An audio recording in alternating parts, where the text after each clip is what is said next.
It starts with a vibration in your pocket, a WhatsApp message from a wrong number, or a match on Tinder from a beautiful entrepreneur named Anna or David.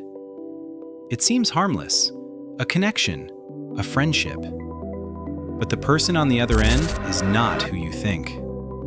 They are not sitting in a cafe in Singapore or Hong Kong. They are likely sitting in a windowless room in Myawaddy, Myanmar, or Sihanoukville, Cambodia. Their feet are scarred from electric shocks. Their passport is locked in a safe. And behind them stands a guard with a baton. They are slaves. But not the kind you read about in history books. These are cyber slaves, educated professionals forced to steal billions. According to the United States Institute of Peace, this industry steals $64 billion a year globally. That is more than the GDP of Croatia. Welcome to Sea Insider Stories. Today, we expose the Mekong scam industrial complex. How did Southeast Asia become the world's headquarters for digital fraud? To understand the origin, we go back to 2016, Sihanoukville, Cambodia. Chinese investors poured billions into this sleepy beach town, turning it into a gambling headquarter. Over 100 casinos were built in just a few years. It was called the Macau of Southeast Asia. But in 2019, under pressure from Beijing, Cambodia banned online gambling. Then, COVID-19 hit. The tourists vanished. The casinos emptied. But the criminal syndicates, mostly triad-linked groups, didn't leave. They had empty skyscrapers, high-speed internet, and thousands of desperate workers stranded by the pandemic. They pivoted. They realized that gambling waits for luck, but fraud guarantees profit. They repurposed the casino hotels into scam compounds. They put bars on the windows and razor wire on the fences. They transformed from the hospitality business into the human trafficking business.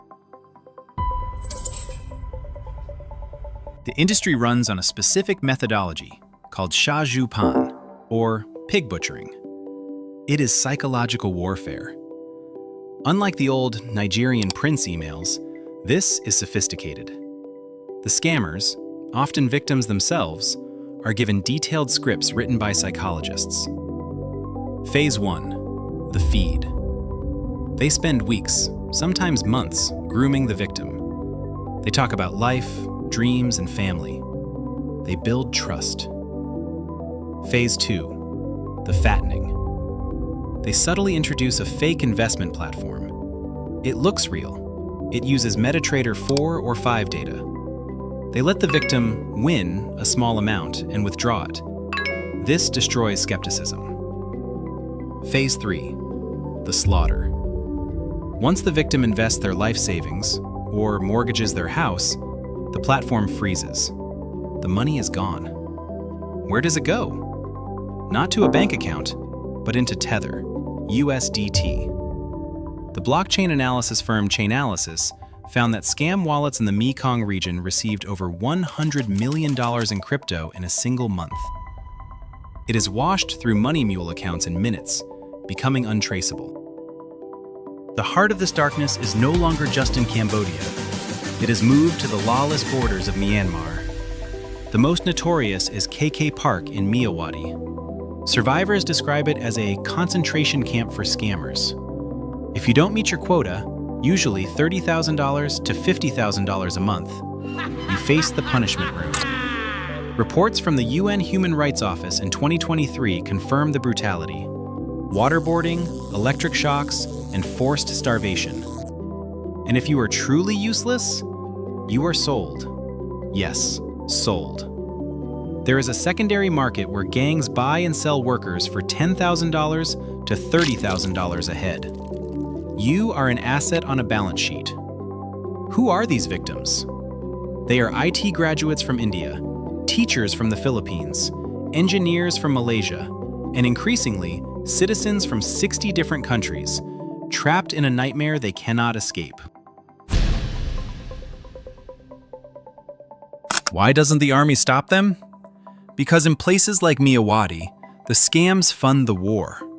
The compounds often operate under the protection of Border Guard Forces, BGF, militias that are technically allied with the Myanmar military, but operate like warlords.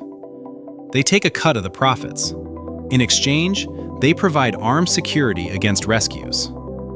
China has recently launched a massive crackdown, issuing arrest warrants for warlords in the Mekong region.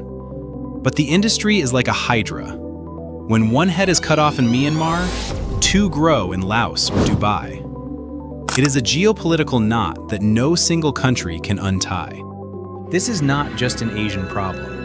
An FBI report stated that Americans lost $3.3 billion to investment fraud in 2022 alone, much of it flowing to the Mekong. Every time you receive that text message, remember, it connects a victim in a compound to a victim in a living room. The slave economy is efficient, brutal, and growing.